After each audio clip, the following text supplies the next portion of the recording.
Everything we do depends on water. The Everglades Reclamation Program is designed to preserve the largest wetlands ecosystem in the world.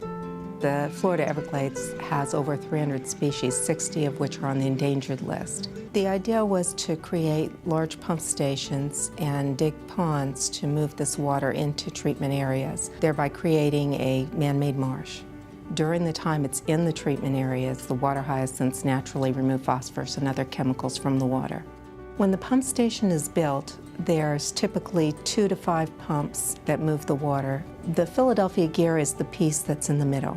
We're the most customized because we have to accommodate the driver, which is typically a diesel engine, and the vertical pump.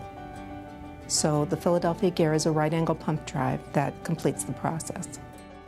Well, in the very beginning, we worked strongly with the engineering firms to develop the specification, and therefore Philadelphia Gear's design was part of the original package. A big part of the value when we work with customers is that we are really an extension of their team. I love the fact that I was able to be involved in this project from the very beginning until boots on the ground at the job site, watching the installation and watching the unit start up. And over time, you build the relationships with each of the stakeholders so that everybody has trust in Timken.